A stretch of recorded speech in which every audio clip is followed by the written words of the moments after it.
esteja convosco. Ele está no meio de nós. Proclamação do Evangelho de nosso Senhor e Salvador Jesus Cristo, segundo Lucas. Glória a vós, Senhor.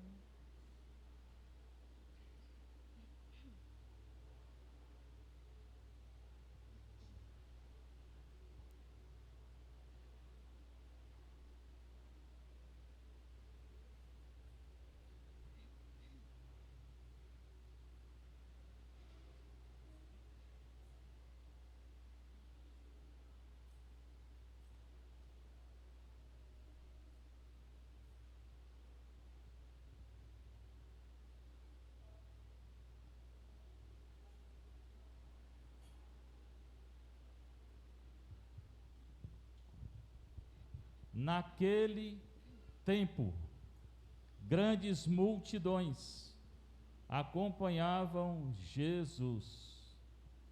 Voltando-se, ele lhes disse: se alguém vem a mim, mas não se desapega de seu pai e sua mãe, sua mulher e seus filhos, seus irmãos e suas irmãs, e até da sua própria vida, não pode ser meu discípulo.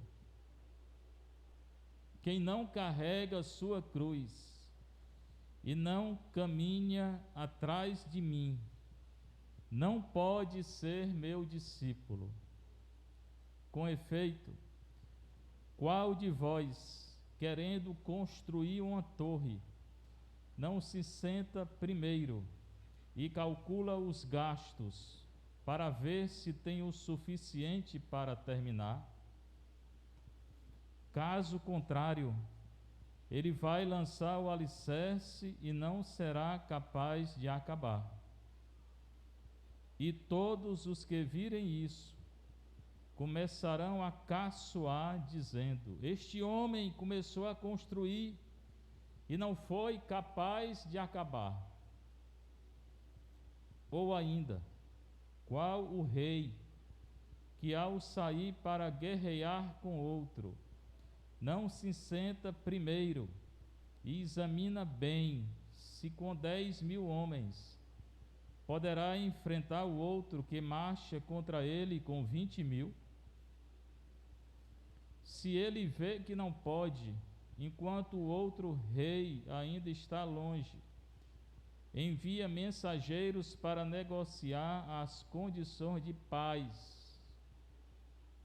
Do mesmo modo, portanto, qualquer um de vós, se não renunciar a tudo que tem, não pode ser meu discípulo.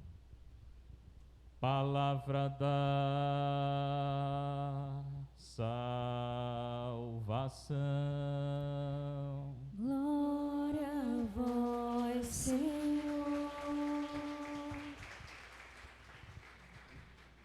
Sentar um pouquinho, você que está em casa, você que está aqui na nossa paróquia de Santa Terezinha, paróquia mais bonita do Brasil. Já era, e agora pintada está mais ainda.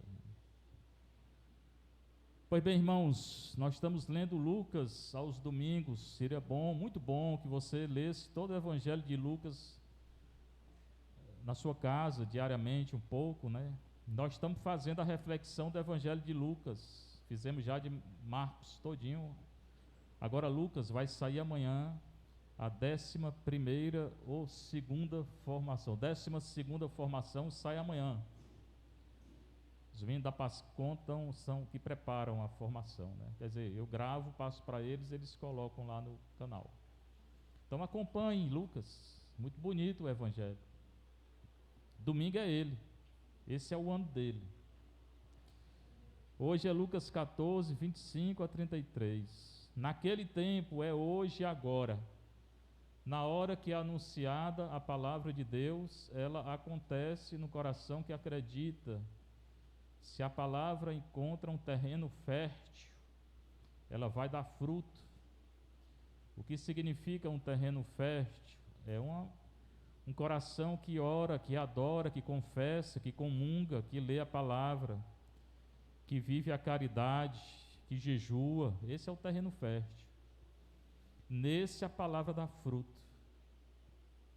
Que procura seguir a lei de Nosso Senhor, que o mundo hoje não segue mais, né? A igreja está ficando bem pequenininha, né? São poucos os que querem seguir, mas não importa. O mais importante é a fidelidade, não é a quantidade. Nosso bairro tem 42 mil pessoas, mais ou menos. Pouca gente vem para a igreja, né? Muito pouco. Mas também, como eu digo, não importa. Sim, seria bom que viesse mais, mas que ao menos nós sejamos fiéis, né? Oração, confissão, adoração, missa, caridade, jejum, é isso que torna o terreno fértil. Grandes multidões acompanhavam Jesus. Onde Jesus ia, tinha uma grande multidão para escutá-lo. Porque Nosso Senhor ensinava, e Ele curava, e Ele expulsava o demônio, e Ele perdoava os pecados. O mais importante é o perdão dos pecados. O mais importante é o perdão dos pecados. Eu estou aqui todo dia confessando os pecados, né? Pouca gente vem. Aí o fato de vir pouca gente me dá dois sentimentos. Ou eu fico muito feliz, porque é tudo santo, ou fico muito preocupado, porque estão com medo de confessar. Aí eu não sei o que é, se é um ou se é outro, né? Mas eu estou aqui. Né? Segunda, depois da missa. Embora amanhã, irmãos, amanhã aqui vai ter o terço e vai ter comunhão. Mas amanhã eu vou celebrar na saúde, que é a festa Nossa Senhora da Saúde. Se vocês quiserem ir, né, amanhã 19 horas, sou eu que vou estar lá, né? Grandes multidões, então, acompanham Jesus. Voltando-se. Então, se ele se voltou, porque ele estava andando e a multidão acompanhando. Ele lhes disse, é importante isso, ele se voltar, porque ele vai dizer uma coisa, que ele precisa ir na frente. Então ele estava na frente da multidão, ele se voltou porque a multidão estava atrás, e ele vai dizer que é preciso que ele esteja na frente. Irmãos, é preciso que Nosso Senhor esteja na nossa frente. Nós não podemos ficar na frente dele, é ele que vai na frente. Todas as vezes na história da igreja que a igreja quis ficar na frente, a igreja errou. Não a igreja, né? As pessoas, né? Como hoje tem uma parte da igreja na Alemanha que está querendo ficar na frente, né? Querendo mudar muita coisa. Vai errar. Já está errando. Então não fique na frente, irmão, irmã, fique atrás. Quem fica na frente é Nosso Senhor. A gente vai seguindo Ele. Ele se voltou e disse, se alguém vem a mim, exatamente, ele está andando, né? Se alguém vem a mim, mas não se desapega de seu pai, sua mãe, sua mulher, seus filhos, seus irmãos, suas irmãs e até da própria vida, não pode ser meu discípulo. Ele está falando em apego e desapego. Está falando que o nosso coração, o centro do nosso coração é Deus. Nós devemos amar as pessoas, não gostar. O Senhor mandou a gente gostar de nada, não. Mandou a gente amar. O marido amar a esposa e os filhos. Amar quer dizer dar a própria vida. É o marido que dá a vida pela esposa, pelos filhos. A esposa que dá a vida pelo marido, pelos filhos. Eu estou falando homem e mulher, porque na igreja só existe matrimônio entre homem e mulher. Os filhos que obedecem, que rezam, que estudam. É assim o padre que dá a vida pela comunidade, é isso que ele quer. Mas ele não quer o apego. O marido tem que se apegar da mulher, não.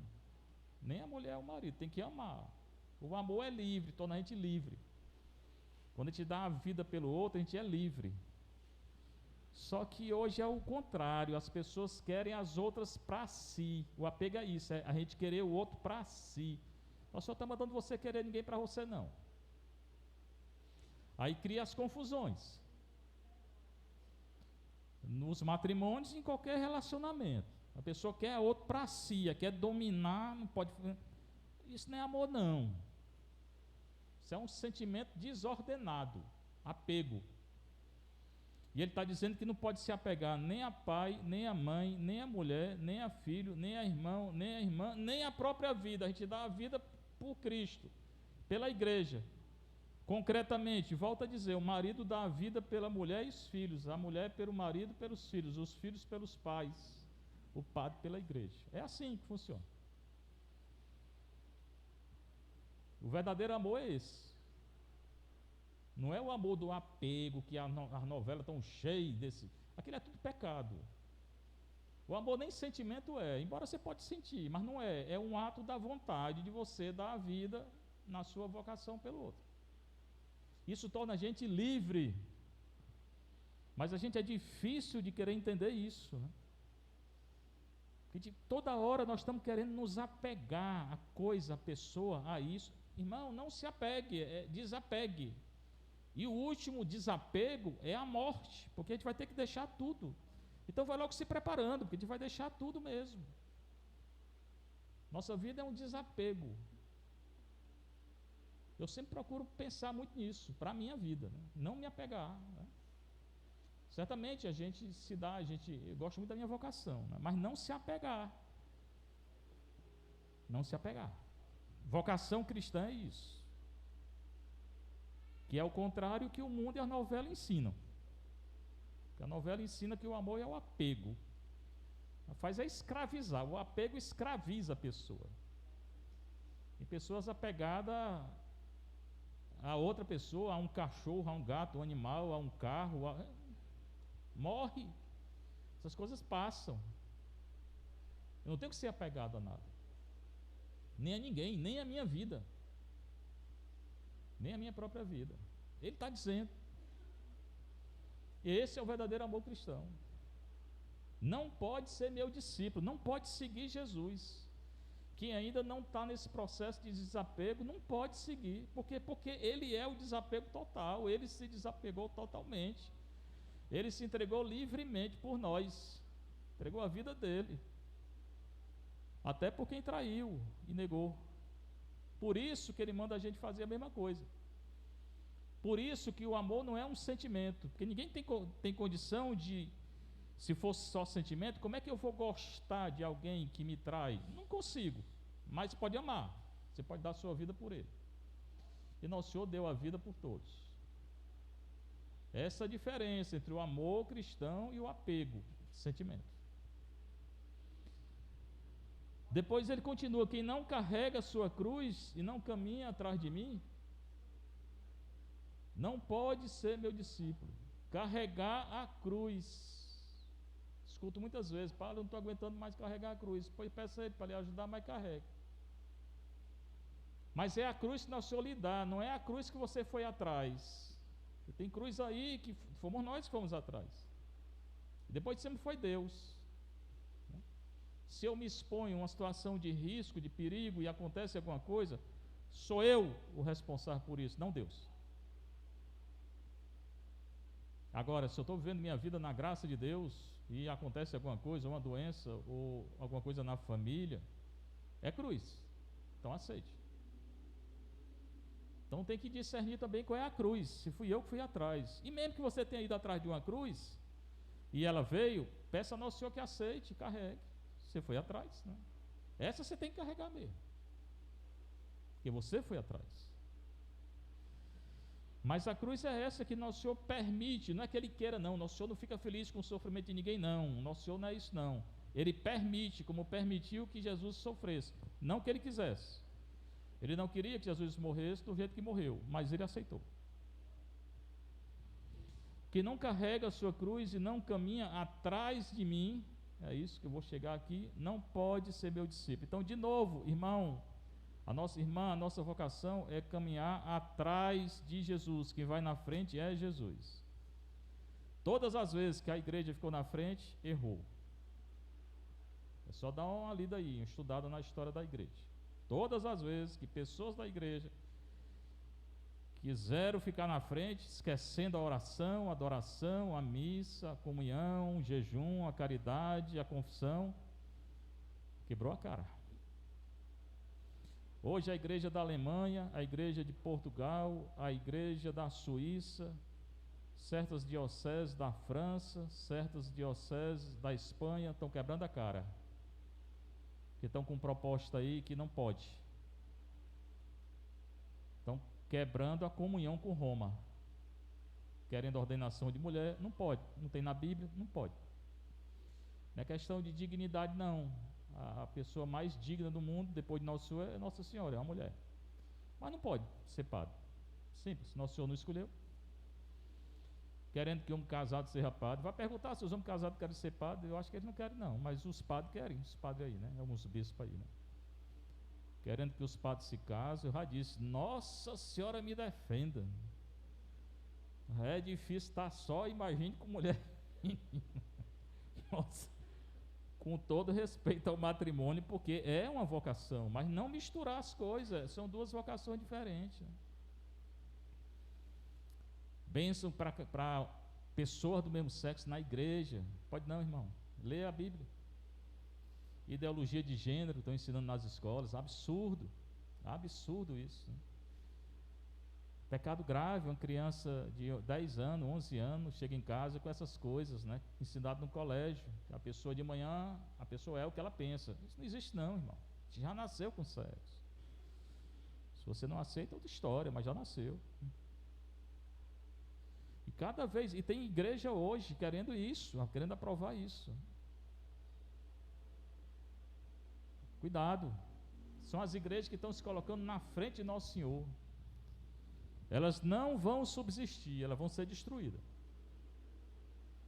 Não aceitam a autoridade do Papa, querem criar uma comissão, os bispos vão renunciar à comunhão com Roma, vão criar uma comissão lá no país deles, e essa comissão formada por homem, por mulher, sei lá o quê, é que vai decidir o futuro da igreja. Isso não existe não.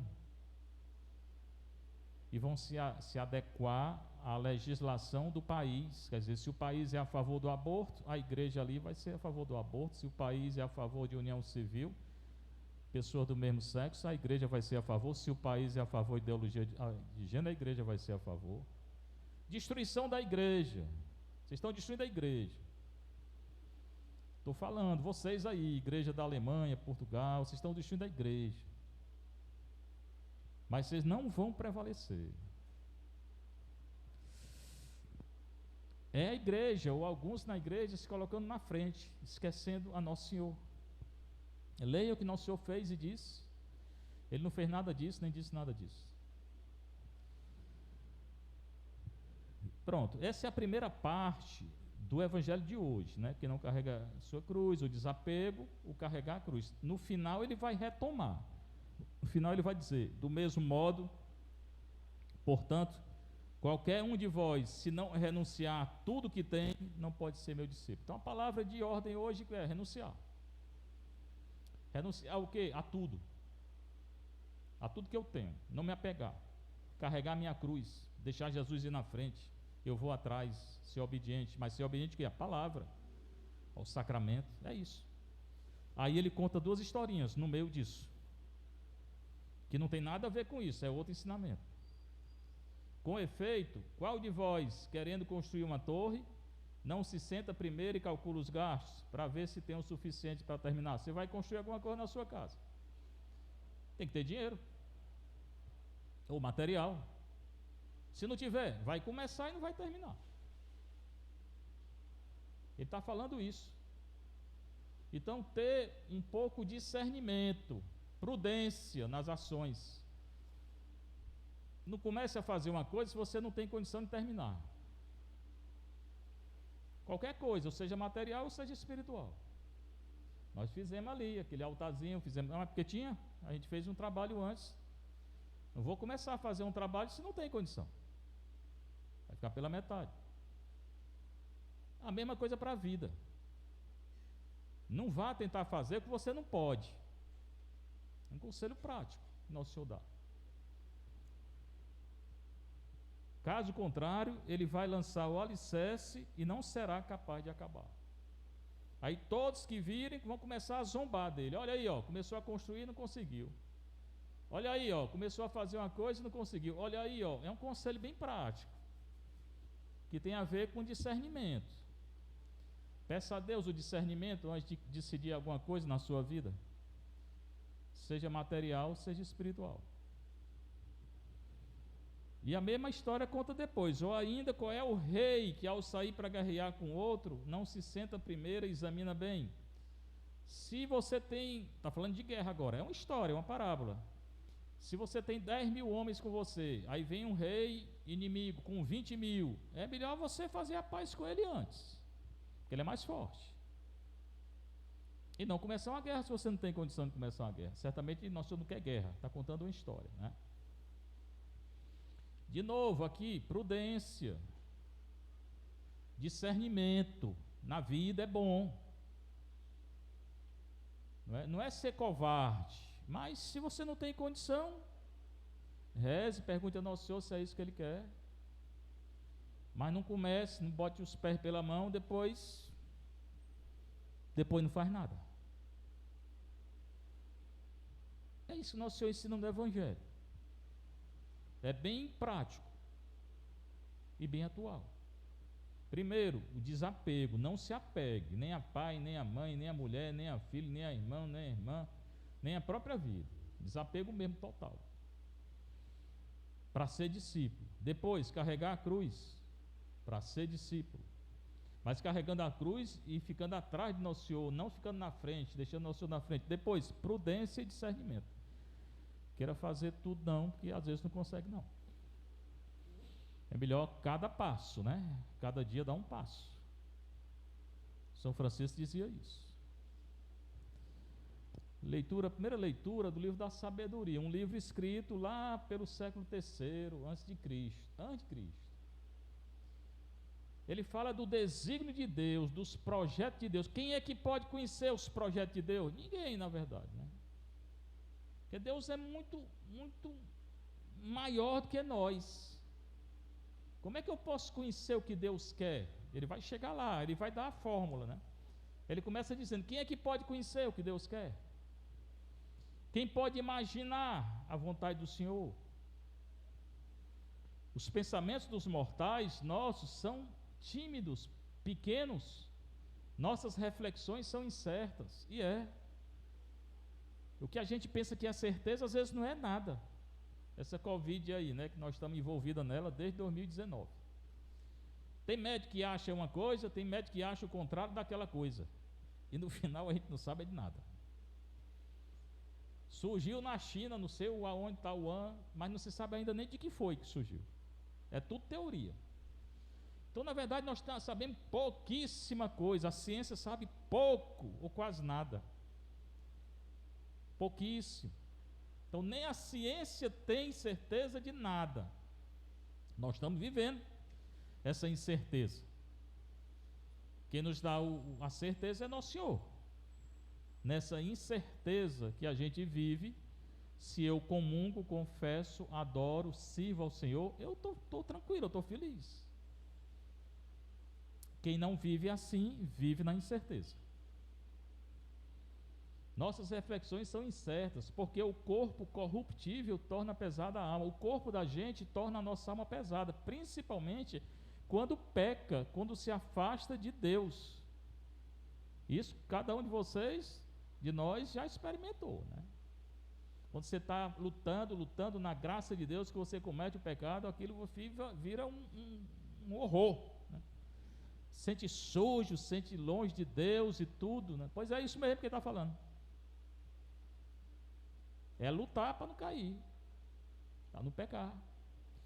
Porque o corpo corruptível, o nosso corpo, que tende ao pecado, ele torna a alma pesada. Quem vive no mundão aí nem sente, né? Porque já está pecando direto mesmo, não sabe nem o que é pecado mal e o que não é. Mas quem luta pela graça de Deus sabe. Quando escorrega aqui e acolá. Tenda de argila, o nosso corpo é uma tenda de argila, quer dizer, uma coisa frágil, vai acabar. Oprime a mente que pensa. Mal podemos conhecer o que há na terra. Nós não sabemos nem direito a causa dessa doença, por exemplo. A muito custo compreendemos o que está ao alcance de nossas mãos, ou seja, nós sabemos nada, ou quase nada. De onde é que eu vim? Para onde eu vou? Só quem tem fé. Quem não tem, sabe o que? Nada. Quem, portanto, investigará o que há nos céus? Só Deus.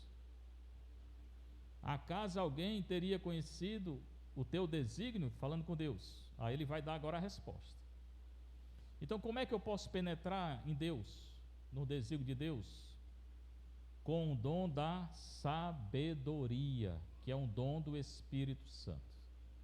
Se você quer conhecer o sentido do mundo, o sentido da existência, por que eu estou aqui, para onde é que eu vou, peça a Deus a sabedoria. Não essa sabedoria humana aí, que passar um por cima do outro, não. Não é essa sabedoria do trânsito de Fortaleza, que é todo mundo cortando todo mundo, né? O motoqueiro chega pela esquerda e entra na direita, hora para outra aí. Nessa sabedoria aí não é que eu estou falando. A sabedoria de Deus, que é o temor de Deus. Não é ter medo de Deus, é respeitar a Deus, e respeitando a Deus, respeitar os outros. Essa é a sabedoria de Deus. Quem tem a sabedoria de Deus conhece a ciência e conhece Deus, que se confunde com o Espírito Santo. A sabedoria de Deus é dom e é o próprio Espírito Santo. É a própria Trindade Santa, porque onde está o Espírito Santo, está o Pai e está o Filho. Acaso alguém teria conhecido o teu desígnio sem que ele desse sabedoria? Só conhece a Deus quem tem a sabedoria de Deus. E do alto lhe enviaste teu Santo Espírito. Só assim se tornaram retos os caminhos dos que estão na terra. Só assim nós teremos a consciência reta. E nós vamos agir de uma maneira correta. E os homens aprenderam o que te agrada. Agrada a Deus quem dá a vida pelos outros, como ele falou no Evangelho. E pela sabedoria foram salvos. Quem nos salvará é a sabedoria. Vamos tentar, irmãs, colocar em prática isso que nosso Senhor está ensinando. Essa semana é isso. Não se apegar, entregar a nossa vida pelos outros. Ter prudência, discernimento, pedir o dom da sabedoria. Principalmente esse ano, que é ano de votação, o padre não pode publicamente manifestar partido político, nem candidato, mas pode orientar, e eu vou orientar. A Igreja Católica é contra o aborto. A Igreja Católica é contra essa união civil de pessoas do mesmo sexo. A Igreja Católica é contra a ideologia de gênero. Tem candidato aí a favor. Eu não posso dizer quem é, mas procure. E não vote. Entenderam o que eu disse? Entenderam o que eu disse? Seja louvado nosso Senhor Jesus Cristo. Para sempre seja louvado vossa Mãe, Maria Santíssima.